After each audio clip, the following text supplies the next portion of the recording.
I just think right now, women, especially in business, this is the year of women. I just know that. Life begins at 150 grand a year. Life gets better at 250 and life gets real good at 500. Nobody can tell me differently on it. When you start teaching something, I feel like that's when you start to master the actual art of it. You and I, when we publish a book, we can go toe to toe with any of the New York trade publishers, any of the big time authors. We get to compete in that marketplace and then let the market decide whether our stuff is good. People forget sometimes as an entrepreneur, the whole damn point of entrepreneurship is to make money. And now here is The Win with your hostess, serial entrepreneur, marketeer, and chief sexy boss, Heather Havenwood.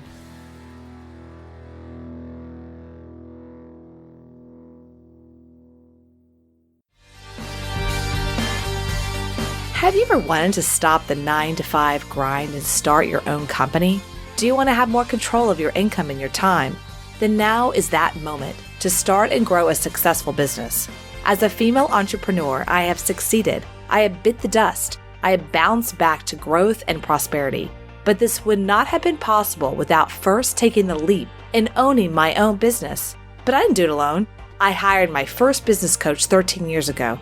And now I help small businesses, solo practitioners, and professionals double their income and triple their time off. So let me help you too.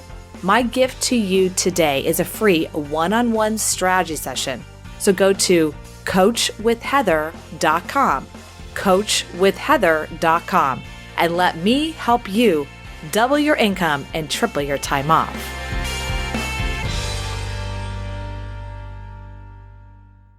Hi, everyone. Welcome to The Win with Heather Havenwood. And we are here today with another American, but obviously we're here with someone who is an amazing coach and entrepreneur coach. So welcome, David. Thank you very much. Thanks for having me. I am an American and I am also an Italian American. Proud to be both. American. Yeah, sorry about that. I'm like, why did I say that? So people call you the America's entrepreneur coach. That's kind of where I was going with that, everyone. And I just want to tell you a little bit about David. So for more than 20 years, David is a serial entrepreneur and has started 7 businesses from scratch. He thrives on growing and starting businesses. Today, he thrives on helping others start or grow their business by infusing the latest entrepreneurial principles into their strategy, which we're going to touch on here in a second, and relevant experiences, including being a 3-time Inc. magazine 5,000 growth company. So the host of the A.D.D Entrepreneur podcast, which I've been an amazing guest on, thank you, and a TEDx speaker, an adjunct professor at the University of Rochester, and the author of business and college planning books. And on it goes, right? You're welcome to go check out his website at David, and I'm going to spell this for you, MAMMANO.com. Got it. You got it. I have the biggest question ever I want to ask anyone. Ready? Yep, I'm ready. I'm prepared. I'm sitting down. What's an adjunct professor? I didn't have those in college. Is that like not a professor? Is that like a mini professor? Is that a full? What does that mean? Yeah, it's basically a fancy name to still, quote unquote, call me a professor, but I am a very part-time, low-paid, teaching one class in entrepreneurship at the University of Rochester. So it's a way to distinguish the full-time professors. Oh, right. The tenures. The tenured professors who usually have bigger paychecks and egos. Right. Where I'm just a businessman I'm also teaching some kids every now and then. So that's what the adjunct. It's like, I just say like a part-timer adjunct. Okay. Okay. Thank you for that. So it sounds a little sexier than part-timer, doesn't it? It does sound like way more intellectual. Yeah. The moment I left college was the day I graduated, and that was it. It was like anything in the world of university. I was like, see ya. So I'm not in that world very much. Okay, great. So thanks for pointing that out. So let's talk about the real fun stuff, the 7 businesses you started from scratch. So how many of those are still like breathing today and thriving, or have you sold off? Tell us about those. Yeah, they're all alive in different forms. Cool. Some of them I'm still running. Some of them I've sold and just other people are running them. Yeah. My first 6 businesses all revolved around education, helping high school students with college planning. So I started a magazine. I started a couple websites. I started a magazine for high school guidance counselors. I started an online school teaching life skills. I started an online college planning curricula. So I've always been involved in education regarding helping high school students with a whole planning for life after high school phase. And then about a year ago, someone, people always call me, I'm sure like you too, pick my brain about being an entrepreneur, starting a business. So more of like the entrepreneur side. So is it more like hey, can we talk? And then you're like, sure. And then all of a sudden, next thing you know, you're like, they're pick. And they're like, thanks. And they go, see you later. Yeah, I've had those. So real quick before you move to the next phase, right? Because I was going to stop on for something. So 2004, a book published 101 Things You Can Do to Become an Outstanding Young Adult. I guess that's where the transition, what do you call that? High school to young adult education phase? Yeah, high school to college or high school to college. Career. Okay. And once you get into that, that's an interesting little niche. Yeah. So, 1995, I wanted to start a business, and I had run the college newspaper, and I was involved in a lot of, organizations that help young people with their future. And it just dawned on me, wow, I should just really start a business that helps youth with their future. Mm-hmm. And it all came together when my cousin was going to Rochester Institute of Technology, which is a very good school, but he didn't know why he was going there.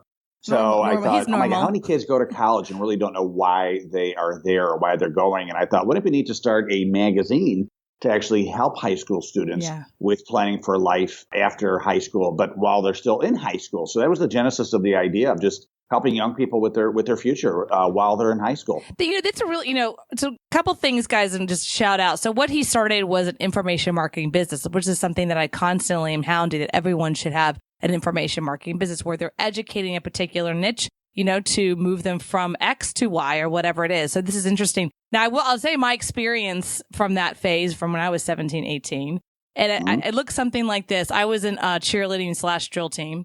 And they would sit me down, and some high school, college, whatever, high school counselor would say, what do you like to do? I'm like, hang out with my friends and, cheerlead. Yep. I'm like, how do you answer that? I'm a little bubble. I go to school, I come back, I study, I dance, I go to a party. I don't have any experience in life. So it was an interesting little conversation. I actually ended up, believe it or not, people always go, what? When I first got into college, my declared degree, wait for it, accounting. Wow, really fits you, not? No, not. Then someone's like, you can make money being a doctor. So I was like, yeah, I'll do that. So I was pre-med, and since my grandfather was a doctor, that fit. You know what I mean? I was like, okay, that kind of fit. And makes perfect sense. It makes perfect sense. And then I did that for a couple of years, and then I kind of woke up to that's not going to work because they're making no money now. And there's a Clinton administration. So I started to learn the things called the government coming down on a particular industry actually has an effect, right? So I learned that quickly. Anyway, so going back to you, your second book, Make Love in the Workplace, A Guide to Create Culture in the Office. That's a big jump. So how'd you go from teaching young people that transition to America's entrepreneur coach?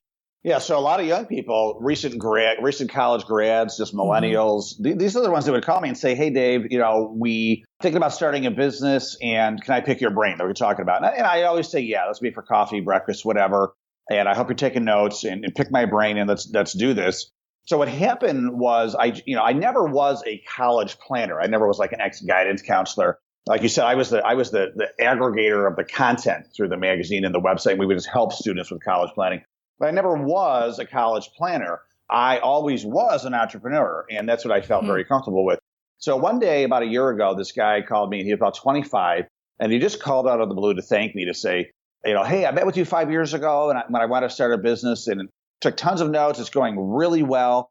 And I look back at my notes, and I'm doing a lot of the things that you told me to do. So I just wanted to say thank you, and I really appreciate it. And so I was like, well, that's so nice. Thank you for that, and thanks for listening to me. And then at the end, he goes, you should do this for a living. You were so helpful. You should get paid to help people start and grow businesses. And I hung up the phone. I was like, oh my God, he's so right. I just got really excited about it. Got back to the office, got together with Diana, my VP of marketing, and I said, let's start a website, davidmammano.com, crazy name, right? And I'm going to become a coach. I'm going to help people start and grow businesses. We're going to have events that help entrepreneurs learn more about being a good business owner. I started a mastermind group for entrepreneurs, and I am in my element. We're still running Next Step, have people running that the day-to-day mostly. And I spend a lot of my time on the entrepreneurial coaching business, and I am in love with it. That's awesome. Now, when did you start that piece? I started that really about a year ago. Wow. And so it's as far as getting paid for it, I have 4 clients. I've done 2 events. I have a mastermind group. You were on my podcast, the Avanti Entrepreneur podcast. So I'm just, I kind of exploded on the scene because it's just so natural to me.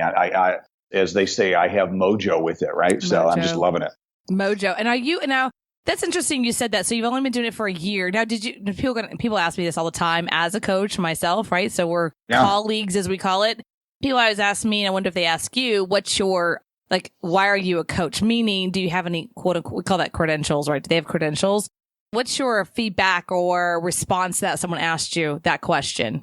Yeah, I'll say, listen, I have been an entrepreneur for 22 years, and I have made so many freaking mistakes that I am so credentialed to help you with your learning curves. Yeah. And, and I've done some things right. I mean, obviously, being an entrepreneur for 22 years, starting 7 businesses, et cetera, that's the feather in my cap. I don't need some official certification. It makes me actually sick to even think about that. But whoever has one, that's great. It's just not for me. Like if I'm not for everybody. I'm going to teach you through my experiences. And if that works for you, great. If I'm not for you, that's fine too. So a couple things. First of all, I completely agree with that. I'd rather have someone like yourself that's what I call been in the gutter. I call it when someone asks me, I'm like, I have skinned elbows, skinned knees, broken jaw, you know what I mean? From being in the gutter or being on the field, in the NFL space. I've gotten hit. That's my reason why I can say I'm a coach, because I've gotten hit. Let's talk about some of I call them hits, right? Some mistakes or things that you've learned throughout the 22 years. Well, what I have learned is, like I said, I've started 7 businesses, but I've started, probably 500 products. What I have learned is to really curtail my entrepreneurial manicness. I do have an idea like every other day, and I used to just do them, and I would drive my staff nuts. Be the boss of your life. You're listening to The Win with Heather Havenwood. Are you a business owner that has a website but not tech savvy?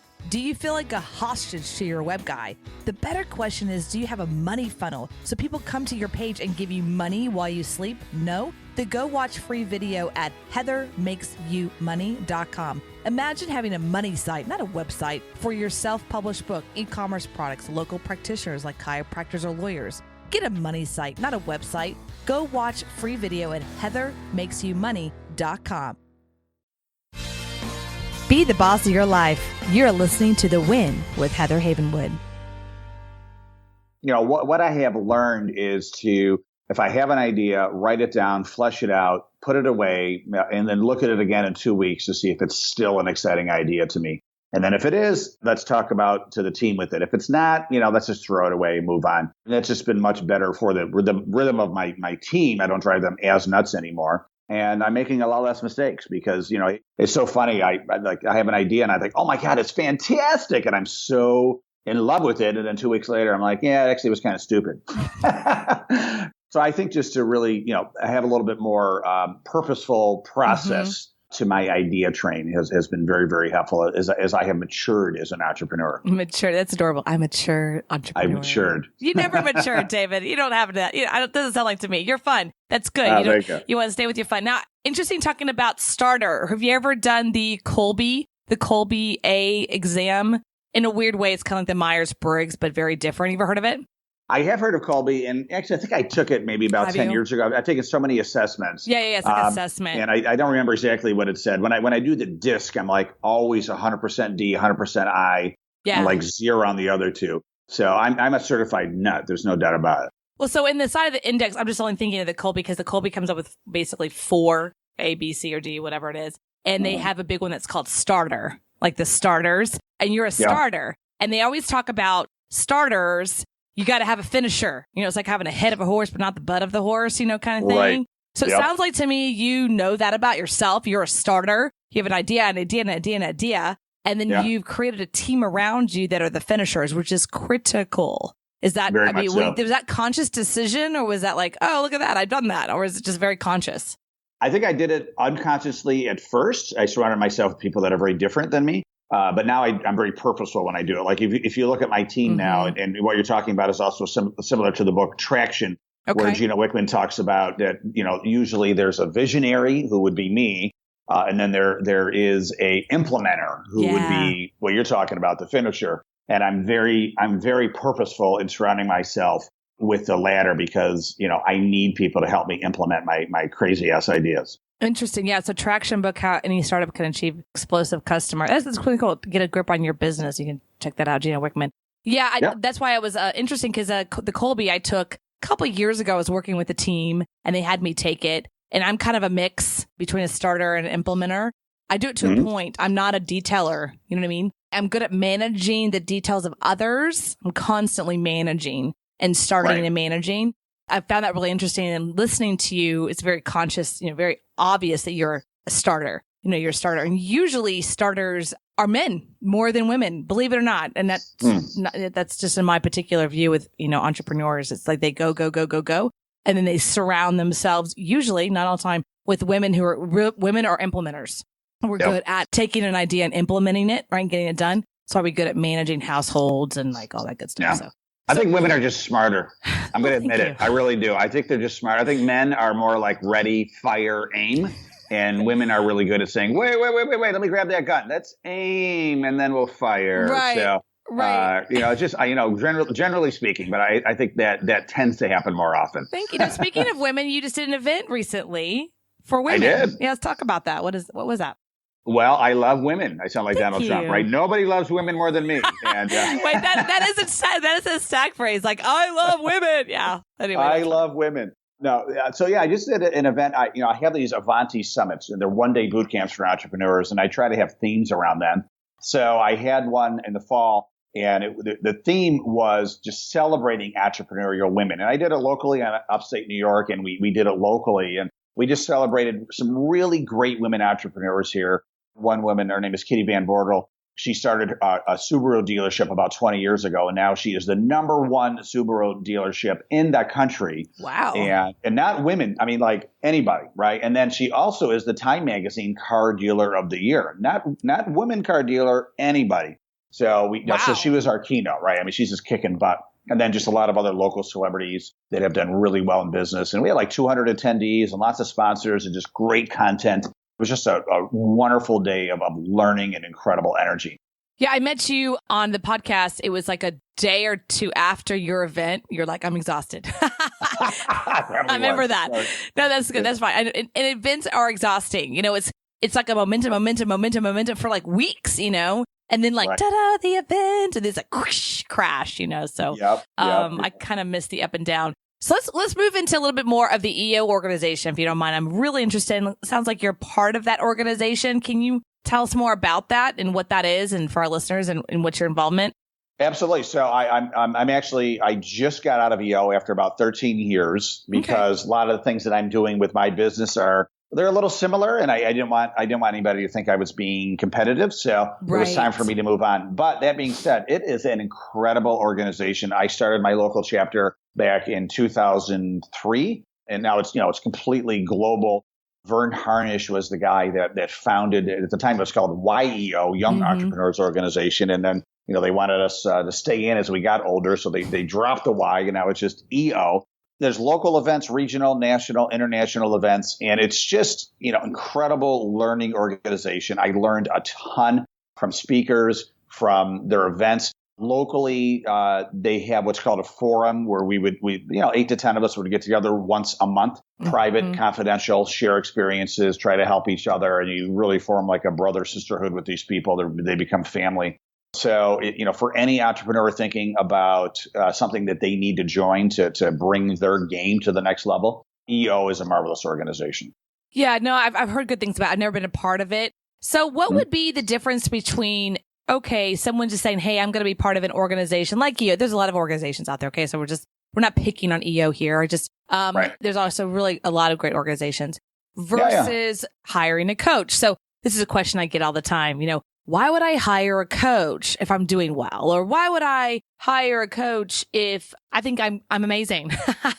Sure, yeah. Well, that's why I need a coach. Right? Exactly, right there. That's it, right? That's why. So what do you say to people? Put your ego in your back pocket. They'll help you with that, right? Exactly. I mean, what do you tell people why people need a coach? I think I'm asking, obviously, because I get this question myself. I feel there's like a conversation out there saying that if you have a coach, something's wrong with you or something. Like something has to be wrong with a person before they get a coach. I'm not sure where that comes from and if you get that a lot or maybe you don't. But what do you think the ideal, client is for entrepreneur coaching? Well, first of all, if somebody thinks there's something wrong with having a coach, then there was something wrong with Michael Jordan. There's something wrong with Kobe Bryant. There's something wrong with Tiger Woods. Well, we know there's something wrong with Tiger Woods, but professionally, he has a coach, right? So every great athlete has a coach. And the purpose of a coach is certainly to continue the learning and continue the art of being challenged and questioned. But also what's wonderful about having a coach is just accountability and execution. A great coach will hold their client accountable and push them to execute what, we have pre-agreed upon to be the goals and the vision. So especially entrepreneurs who tend to be very ADD, very manic, look, there's a squirrel in the window type of people. A coach is so vital just to, talk to every week, every other week at the very least, just to keep that freaking train on the tracks and look at the vision, review the goals, and make sure that we're not straying from it and that things are actually getting done in a focused way that also focuses the team so that everybody, as Jim Collins would say, rowing in the same direction. And that's what the coach can do, is just be that rhythm of accountability and execution. I love that, by the way. I completely agree. Be the boss of your life. You're listening to The Win with Heather Havenwood. Have you ever wanted to stop the 9-to-5 grind and start your own business? Then now is the time to start and grow a business. Hi, I'm Heather Havenwood, and as a female entrepreneur and business coach, I can help you double your income and triple your time off. My gift to you today is a free one-on-one strategy session with me personally. Go to coachwithheather.com. That's right, go to coachwithheather.com. Be the boss of your life. You're listening to The Win with Heather Havenwood. So what do you think the most challenges, the biggest challenges are today? I'm going to ask you two questions. What's the biggest challenges today for entrepreneurs? We're talking 2017 here. Moving forward, what's the future of entrepreneurs in general? What's the biggest challenges? And then the next question I have is same question for entrepreneur coaching. What do you think the biggest challenges are? So I think the biggest challenge for the entrepreneur is to really find a defined niche. Entrepreneurs are very famous for being pleasers and trying to be everything to everybody, and then they become nobody to no one. In my opinion, the entrepreneurs that are going to succeed, first of all, they're going to come to terms with they're probably not going to be the next Uber, right? And that's fine, right? I think we all say, oh my God, I want to be on the cover of Forbes. Great. It's probably not going to happen. Just admit that to yourself and move on. 99.9% of the people, do not get, millions or billions of dollars in investor money. They're just people like you and me, how they're rolling up the sleeves, making it happen day to day and doing whatever it takes. And the only way that is a really successful way to make that happen is saying, okay, who is, the 80-20 rule? Who are the 20% of this population that's going to make up 80% of my business? And how can I super hyper focus and stay focused on that 20%? Seth Golden, small is the new big, right? Bo Burlingham wrote a book called Small Giants. How can we really super hyper focus on just a really great niche and strive to be the best in that market, whether it's local, regional, national? How can we strive to just own and saturate that market and stay focused? So I think that's a challenge, but obviously an incredible opportunity.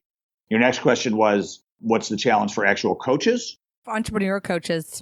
Well, I think couldn't be a challenge. I'm just asking the future. I guess another question: future or challenge?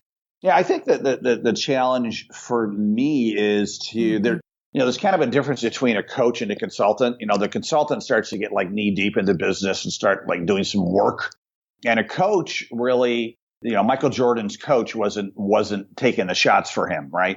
So the coach is really there as the one to, like I said, keep the train on the tracks, be the guy or gal that motivates, that inspires, keeps the person accountable. If you want to be a consultant, great. But it's kind of, in my opinion, that's kind of a different role. You're actually in the trenches doing some of the work for the company. Whereas a coach, you are really challenging your clients to say, all right, what are the 3 things that you need help with this month? How can I help keep you focused? What are the 3 priorities that you want to get done this month? And how can I help you do that? What are your 3 challenges this month? How could we work through that? And really, a good coach is asking great questions to challenge and inspire and help their clients, figure opportunities out, challenges out, and getting priorities done. A couple things I wanted to say. First off, I'm laughing because I'm looking at my window listening to you intently, and there's a squirrel. And I'm like, oh my God. You just said earlier, entrepreneurs, oh, look, there's a squirrel. Right. Anyway, It's literally, there's a squirrel like right by my front window. Anyway, the other thing is, but I'm focused. I'm still focused on you. The other, no problem. I'm just like entrepreneurs, like, look, shiny object. Seriously, in the consultant versus coach world, this is a great chat here about this, because I'm sure you get the same conversation that I do, which is, great, will you do that for me? Or you do it, or you create this. I mean, for me, because I say I do a lot of online marketing coaching, right? People are like, oh, so you're a web guy. No, right. No, I'm not going to build your site. No, I'm not going to build your team. No, I'm not an agency. You know what I mean? You're not a guy. I'm not a guy. Thank you very much. So what would you say the distinction, or kind of uncollapsing that, between advisor, consultant, coach, what's another word? Oh, therapist. I wouldn't really say that, but maybe therapist first, or counselor. Do you find all those distinct, or do you collapse those?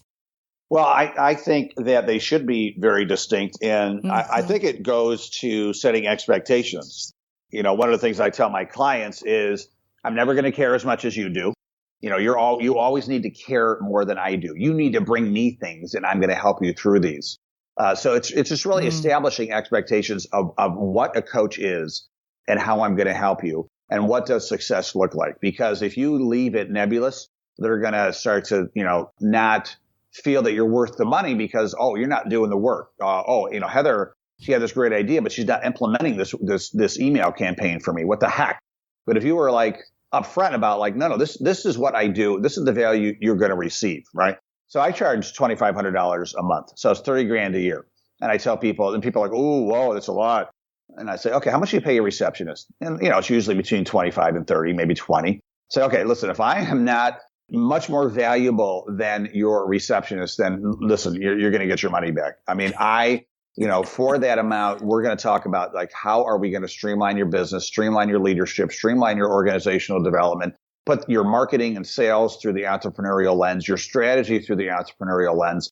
And they're like, let's just talk about revenue. Where do you want to be in 2 years? How are we going to get there? I am going to coach the living baloney out of you so that we're going to make this happen. But you're going to be doing the work. I am not working in your business, and no one's going to care more than you. So we get that straight. And then ideally they take the tough love, they sign up, and the expectations are met. So what's the difference between that and like a coach versus just in general, like the word coach, right? For you, and I'm asking your view, really, the difference between, we already said about coach and consultant, so that's clear. But adding those words, advisor, counselor, what are the differences there between that and a coach? Because these are questions people ask. I mean, if they're not from our world, the coaching world, I've been around coaches and business coaches and life coaches and coaches since 2001. My dad owns a company called findyourcoach.com. Okay. So like, I've been around the coaching world for years. Okay. So, I get it, but I get this question a lot. What is the difference between that and advisor and mentor? It's a word used a lot. Mentor, counselor. What's the difference there? And I'm just curious what your thoughts are. I haven't heard that too much, but in my opinion, advisor and mentor would probably be more like someone who's just doing it for free. I've got a mentor, and he's in my mastermind alliance. If you read Think and Grow Rich, that's somebody who's just going to help you out of the goodness of your heart. In my opinion, a mentor. An advisor is probably similar to a coach. I guess maybe that's another word for it. I mean, a counselor, when I think of a counselor, I think, we're going to get into your psyche, probably more some personal issues, some things going on in your brain that you need to retrain. So I would think that's more of a counselor, which I am not. I will be a business coach for your brain. I will coach you on how to ask questions, the right questions to your team so that you're not playing God and doing everything, but instead, asking them great coaching questions to push it back to your executive team and your managers. I'll coach you on that. But, you're having problems at home with your wife. You need a counselor. You don't need me. Right. Because it all affects everything. Right. So I bring that up because I've obviously, a lot of people collapse it based on how they grew up. The only time they hear the word coach is baseball or football coach, And then all of a sudden they're hearing entrepreneur coach or business coach. Like, I don't get it. What's, is that a counselor? Is that advisor? So thanks for explaining it from your view. So tell us what you got going on and what you got going on for 2017. You and I spoke in an email, and I've been in Vegas, so I haven't been very good on my email the last couple of days. I was just at the affiliate summit, so I've been completely out of transmission, as they call it. Right. Yeah. It's Vegas, so why not? It's fun. Yeah. Well, and I won't ask you what happened there, right? So not much, just a lot of talking. Sure. Right.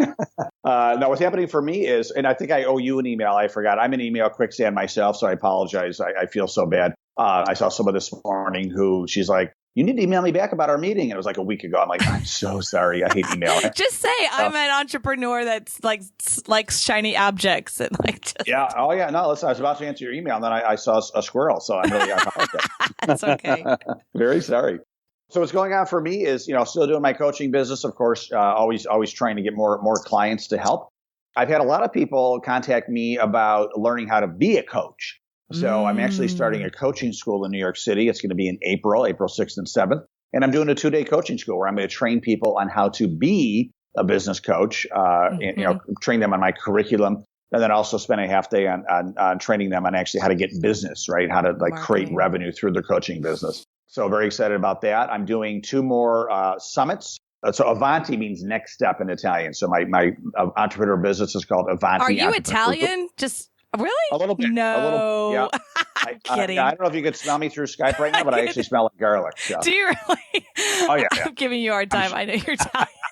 It's like it just oozes out of you. You know what I mean? I sweat olive oil. There's no doubt. Which is a loving way. I love it. I mean, I live in Texas, born and raised. It's rare you come across Italians. Like, it's super rare. It's one of those rare sightings. You know what I mean?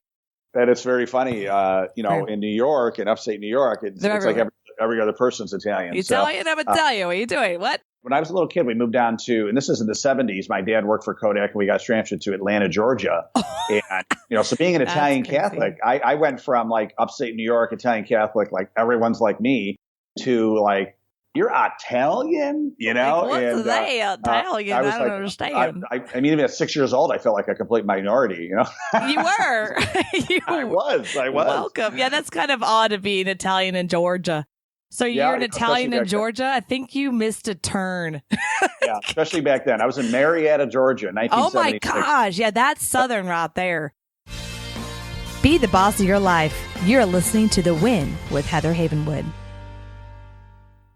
Hi, ladies. So I started a Facebook group about my personal health journey and goal to step on a fitness stage in August of 2017. Join me and my IFBB Pro health trainer as we show you behind the curtain of what it really takes to be a figure competitor and be healthy as a busy woman over 40. Go to sexybossslimdown.com. sexybossslimdown.com. Be the boss of your life. You're listening to The Win with Heather Havenwood. So you're doing 2 more summits, right, locally? Yeah, doing 2 more summits locally. One's going to be focused on education. I'm going to really try to take my education experience and infuse some entrepreneurship and innovation into college presidents because colleges are being very disrupted right now as an industry. I think they really need to look at their next 20 years of planning through an entrepreneurial lens. So I'm doing an event for them. And then the fall, we're going to do an event for our financial advisors to try to, infuse some entrepreneurial strategies for them. It works very well when we have a theme. We had the women theme I told you in the fall. Yeah. So we're doing those themed events. And then my mastermind group, you're going to laugh. It's called Mangiamo, which means let's eat in Italian. And the reason we named it that is because we meet at local restaurants. We get a private room, confidentiality, have great wine, beer, dinner, really sharing of challenges, opportunities, and we're just trying to help each other out. It's a great mastermind experience. Oh, that's awesome. Now, is that a year-long process with the mastermind? Year-long, quarterly? Yep. No, yeah. People sign up for a year, and we meet every other month with that mastermind group at the restaurant. And then the off months, we do what we call field trips. So we'll go visit a local successful business, get a tour, get to talk to the owner, and just, kind of continue learning on the off months. Oh, I love that. Yeah, because actually I'm looking at your website, David How do you say Mammano, David Mammano. Think of Romano cheese. Take out the R, put in the M. Okay, David Mammano. got it. You're all set. David Mammano. I can't even say it. I'm too much of a Southern girl. Mammano. I'm just going to spell it for you guys. David, MAMMANO.com. So tell me a little bit more, if you don't mind, going to be coaching people on how to start a coaching business. That's really taking it to another level of teaching people how to do that. So tell me, you said that people started asking you, how do you become a business coach? Is that how it started? Yeah, a lot of people, what's funny is I put an ad in Inc. magazine for my coaching services. I would say about 80% of the phone calls I received were people that wanted to actually be a business coach. So I said to myself, well, that's a trend. There's something there. So I said, let me just put together a coaching school. I've got a great curriculum. Everything's online. I have videos. I have, downloadable resources or worksheets. So I said, let me take this and turn it into a curriculum to teach people, my method of business coaching. And then also not only the curriculum of being a teacher, being a coach, but also my method of getting business. So teaching them on how I get clients, teaching them on how I do events, teaching them on how I created my mastermind group, teaching them how I built a platform to build my credibility and in turn get clients through that platform or platforms, right? So that's what I'm going to be doing. It's interesting. So how to do events, how to basically market themselves as a business coach, just go into like how to become a coach, kind of the conversation, the main meat. Yeah, it's mostly curriculum based, literally like the content, the goods on how to be able to deliver a curriculum on how to be a coach. Interesting. Wow, I love that. That's cool. I love how you just like, hey, I'm going to do this. Boom, we're just going to have this happen. Do you watch The Prophet? One of my favorite shows ever. I do. Love that show. I love that show. You guys know what it is. CNBC has the Prophet with Marcus. I can't say his last name either. I'm really bad with last names. I'm sorry. I'm Baptist. Gotta name it you all Gentiles, on that. You Gentiles. I'm a Gentile. That's my out. Yeah, I'm curious. And from that show, sometimes I watch the show and I'm like, oh, I agree with him. Oh, I disagree with him. Do you do that yourself at all with any kind of shows? It could be Shark. It doesn't matter. Absolutely. And a lot of it obviously is hyped up for the show. And yeah. They got to do this thing rather quickly and put everything together in a short period of time. But do I agree with everything? No. But at the end of the day, the guy's pretty brilliant, and I learn a lot from him. Okay, so I'm going to wrap this up a couple ways. I want to wrap it up with kind of what do you think the future of 2017 or the next 4 years? We're moving to a new what we call administration in the country, right? And a potential new shift in what's happening economically, which always affects entrepreneurs. Good or bad, we're not sure yet. We'll find out in a couple of days, I guess. So what do you think the future of businesses in America in the next, let's say 2, 3, 4, 8 years is going to look like? Well, I'm going to say I'm optimistic. We have a businessman running the largest business in the world called USA, right? And, when you think about our economy, we're the largest business in the world, our country. And so you have one of the largest, best businessmen in the world running the largest business in the world. So I'm optimistic. I'm hoping that a lot of, the discourse in what's going on with his, either you like him or you don't. Right. I just hope that he gets down to results. I mean, he's got the House, he's got the Senate. So let's make some things happen from a business perspective. That's what I'm being very positive, optimistic about.